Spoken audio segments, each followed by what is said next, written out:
আসসালামু আলাইকুম রহমতুল্লাহি ওবারাকাতু। বিউটি অফ ইসলাম প্রোগ্রামে আপনাদেরকে স্বাগত জানাচ্ছি। আজকে আমাদের আলোচ্য বিষয় আবদ এবং মাবুদের সম্পর্ক। শব্দ দুটি আরবি, তবে আমাদের জানা আছে, তারপরেও আমি আলোচনার স্বার্থে বলছি। আবদ শব্দের অর্থ হচ্ছে বান্দা, আর মাবুদ মানে হলো ইলাহ বা আবদ যার ইবাদত করে, আনুগত্য করে, অর্থাৎ তিনি হচ্ছেন মাবুদ। তাহলে পৃথিবীতে মানুষ হিসাবে আমরা আল্লাহ তাআলার আবদ বা বান্দা, আর আল্লাহ তাআলা হচ্ছেন আমাদের একমাত্র খালিক এবং মালিক। শুধু আমাদের নয়, গোটা সৃষ্টি নিচয়ের তিনি রব্বুল আলামিন। তিনি শুধু সৃষ্টি করেন না, জগৎসমূহের তিনি প্রতিপালকও বটে। তো আজকে আবদ এবং মাবুদের সম্পর্ক নিয়ে যে কথাটা বলছি, এটি হচ্ছে মানুষের জীবনের সর্বশ্রেষ্ঠ আকাঙ্ক্ষার জায়গা এবং সর্বপ্রথম বুঝে নেওয়ার জায়গা। সুপ্রিয় দর্শক শ্রোতা ভাই বোনেরা, আসলে মানুষের জীবনের পরম আকাঙ্ক্ষার জিনিস কি হতে পারে জানেন? সেটি হচ্ছে যে মানুষ হিসেবে আমাদের পরম আকাঙ্ক্ষার জিনিস এটা হতে পারে যে আমার যে মহান রব আমাকে না চাইতে এত দরদি বাবা মা দিলেন, এত সুন্দর পৃথিবী দিলেন, এত সুন্দর অবয়ব, জ্ঞান, বুদ্ধি, নেয়ামত দিলেন, এই নেয়ামত ভরা রূপরস গন্ধে ভরা পৃথিবীতে পাঠালেন, সেই রবের কাছে কি আমি কোনোদিন আবেদন করেছিলাম? এত পাওয়ার পরে আমি কী বা নিবেদন করতে পেরেছি? আসলে আবদ এবং মাবুদের সম্পর্কটা সবচেয়ে নিবিড় এবং প্রিয়তর হওয়া এবং মানুষের জীবনের সর্বপ্রধান লক্ষ্য থাকা দরকার যে আকাশ জমিনের মহান মাবুদের আবদ হতে শেখা। আল্লাহ তাআলা তার বান্দা প্রিয় নবীকে কত দরদ দিয়ে বলছেন। সূরা বানী ইসরাঈলের প্রথম আয়াতে আল্লাহ তাআলা বলছেন যে সুবহানাল্লাযী আসরা বিআবদিহি লাইলাম মিনাল মাসজিদিল হারামি ইলাল মাসজিদিল আকসা আল্লাযী বারাকনা হাওলাহু লিনুরিয়াহু মিন আয়াতিনা। মেরাজের ঘটনা সম্পর্কে আয়াতে বলা হচ্ছে যে পরম পবিত্র সেই সত্তা যিনি তার আবদকে সেই বায়তুল্লাহ থেকে নিয়ে বায়তুল আকসা পর্যন্ত নিলেন। এরপরে মেরাজের ঘটনা নিয়ে, ইসরা এবং মেরাজের ঘটনা আমরা কোরআন কারিমে জানি। তাহলে এখানে আল্লাহ তাআলা তার সর্বশ্রেষ্ঠ রাসূল, প্রিয় রাসূলকে আব বলে সম্বোধন করছেন। সূরা বাকারার মধ্যে আল্লাহ তাআলা বলছেন, ও নবী, আমার বান্দারা তো আমাকে দেখেনি, আমি আলিম, সব জানি, আমি গায়েব, আমাকে কোনোদিন দেখবে না ওরা দুনিয়াতে, এটাও তারা জানে। তারপরেও ওরা আমার প্রতি বিশ্বাস এনেছে, ঈমান এনেছে, আমার গ্রন্থের প্রতি বিশ্বাস এনেছে।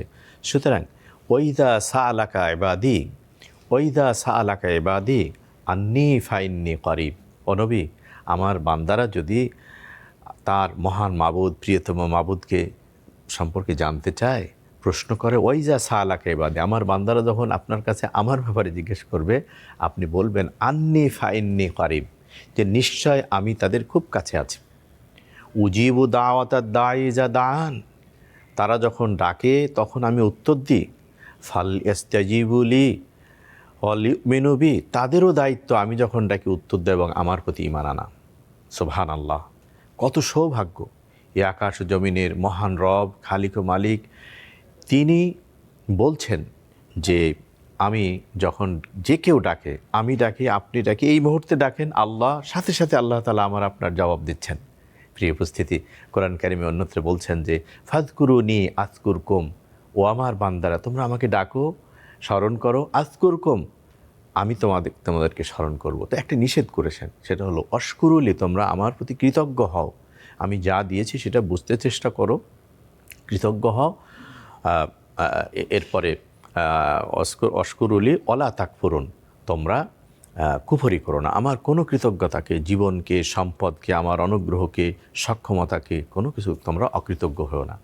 তো আল্লাহ তাআলা এবং বান্দার সবচেয়ে বড় পরিচয় হলো যে বান্দা তার সারা জীবনের সকল নিবেদন, ত্যাগ, তিতিক্ষা দিয়ে তার মহান রবের আবদ হতে চেষ্টা করবে। আর আবদ হওয়ার জন্য সৃষ্টিমূলের যে আদেশ, যে অমা খলাকতুল জিন্না ওয়াল ইনস ইল্লা লিয়াবুদুন, আবদ হওয়ার জন্য আল্লাহ তাআলার আদেশ এবং নিষেধের, আদেশের আনুগত্য এবং নিষেধ পরিত্যাগের মধ্য দিয়ে বান্দা হওয়া যায়। বান্দা হওয়ার আর কোনো পথ নেই।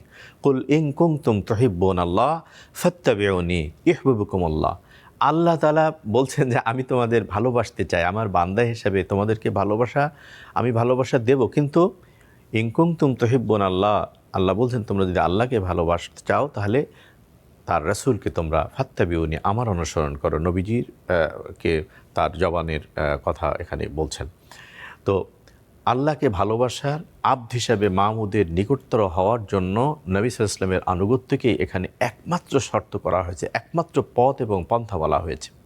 দেখেন, আমরা আল্লাহ তাআলা আমাদের এই অতি সাধারণ সৃষ্টি মানুষকে একটা সাধারণ চোখ দিয়ে আমরা দুর্বা ঘাসে শিশিরের উপরে শুয়ে থেকে আকাশের তারকা খচিত আকাশের তারকাকে আমরা দেখতে পাই।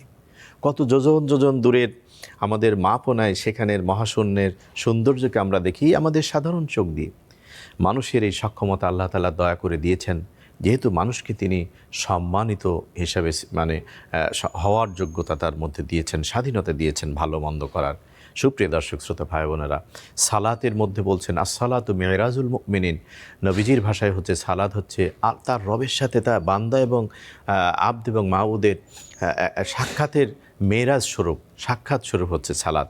সালাতে আমরা যখন তাকবীরে তাহরিমা বলে আল্লাহু আকবার বলে দাঁড়িয়ে যাই, তখন পৃথিবীর সব কাজকে আমরা দূরে ঠেলে দিই এবং সালাম না ফেরানো পর্যন্ত বান্দা এবং আব্দ এবং তার মাবুদের যে কনভারসেশন হয়, এই কনভারসেশনটাকে স্কলারলি বলা হয় ক্লোজ ডোর কনভারসেশন। দরজা বন্ধ করে শুধুমাত্র তাকবীরে তাহারিমা যেন দরজা এটা বন্ধ হয়ে গেল, সালাম ফেরানোর আগ পর্যন্ত আব্দ বা বান্দা তার রবের সামনে দাঁড়িয়ে আল্লাহু আকবার বলার পরে সানা পড়ছে, ফাতিহা পড়ছে, কেরাত পড়ছে, রুকুতে যাচ্ছে, সাজদায় যাচ্ছে। সাজদায় গিয়ে মাটির পৃথিবীতে মাটির মানুষ, আকণ্ঠ গুনায় নিমজ্জিত মানুষ, মাটির সাথে মাথা লাগিয়ে আরশে আজিমের মহান মালিকের কাছে তার জীবনের সকল আবেদন নিবেদন বলছে।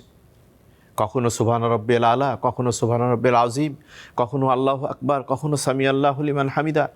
নামাজের এই তাকবীর, নামাজের এই তাসবিহ, নামাজের এই সূরা কেরাত, তাশাহুদ, যে এই নামাজের পরতে পরতে পর্বে পর্বে উঠা বসায় মহান রব তার বান্দার সাথে কথা বলার যে ব্যবস্থা করে দিয়েছেন। সূরা ফাতিহার মধ্যে যে আছে টোটালটাই কনভারসেশন, এক দীর্ঘ হাদিসে বলা আছে বান্দা যখন চায় তখন আল্লাহ বলেন হ্যাঁ বলো, তারপরে কি, এভাবে সূরা ফাতিহাটাকে টোটালটাই কনভারসেশন। এবং সেখানে ইয়্যাকা না'বুদু যখন বলা হয়, মানুষ তুমি কখন কাউকে সম্বোধন করে, যখন মুখোমুখি দেখে, দূরের কাউকে কিন্তু আমরা তুমি বলি না।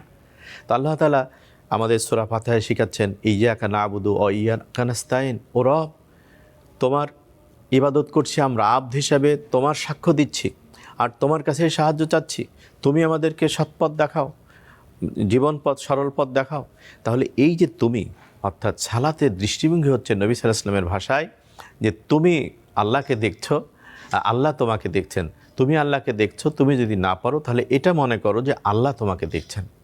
মানুষের জীবনে সবচেয়ে মধুময় রিলেশন, আন্তঃসম্পর্ক হচ্ছে তার রবের সাথে সম্পর্ক, বান্দা এবং মাবুদ, আব্দ এবং মাবুদের সম্পর্ক। কোরআন কারীম প্রশংসা করছে যে আব্দ, যে বান্দারা তাতাজাফা জুনুবুহুম, যে তারা পিঠকে বিছানার সাথে লাগায় না। সবাই যখন পৃথিবী ঘুমিয়ে আছে, প্রকৃতি পরিবেশ ঘুমিয়ে আছে, অন্ধকারের চাদরে গোটা পৃথিবী যখন ঢেকে আছে, সেই সময় আমার বান্দাটা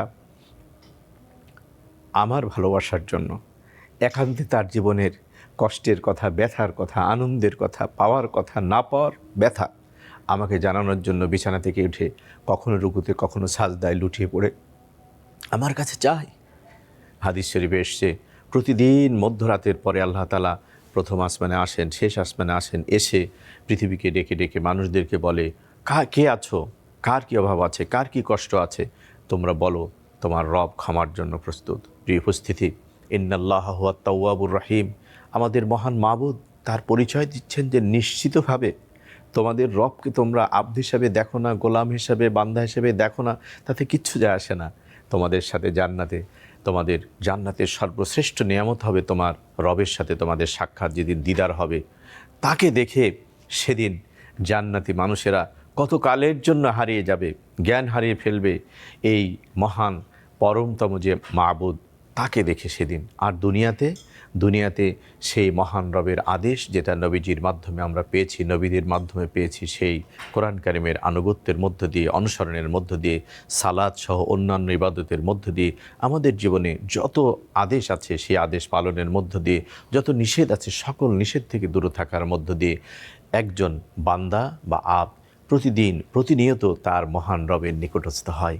আমাদের জীবনের জন্ম থেকে শুরু করে মৃত্যু পর্যন্ত, পূর্ব পর্যন্ত আমরা যত কদম বালেগ হওয়ার পরে ফেলে থাকি, আমাদের প্রত্যেকটা কদম আমাদেরকে জান্নাতের কাছাকাছি নিয়ে যায়, যদি সেটা কোরআন এবং সুন্নাহর মধ্যে হয়। আর যদি সেটা আল্লাহর অবাধ্যতার মধ্যে হয়, তাহলে কিন্তু আমরা আমাদের মানে দূরত্বটা জান্নাতের সাথে হয়ে যায় আর নৈকট্যটা হয়ে যায় জাহান্নামের সাথে।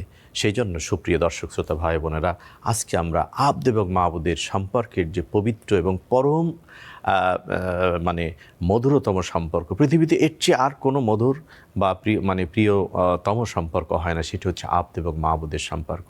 আমাদের অনেক আপনজন আছে পৃথিবীতে, বন্ধু আছে, বাবা মা আছে, স্ত্রী আছে, কিন্তু এমন অনেক ব্যথার কথা আছে, কষ্টের কথা আছে, যা কাউকে বলা যায় না, শুধুমাত্র আল্লাহকে বলা যায়।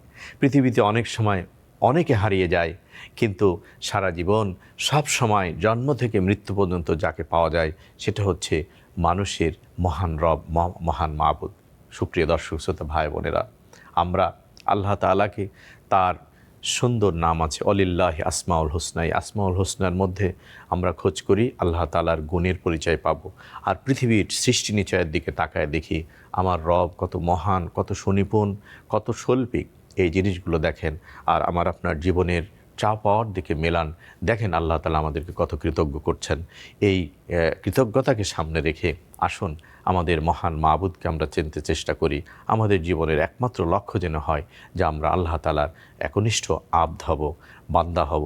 এই প্রত্যাশা, এই দোয়া রমাদান কারিমের এই মুহূর্তে আল্লাহ তাআলার কাছে রেখে আজকে আলোচনা শেষ করছি। আপনারা আমাদের সাথে থাকার জন্য অনেক অনেক মোবারকবাদ জানাচ্ছি। আসসালামু আলাইকুম ওয়া রাহমাতুল্লাহ।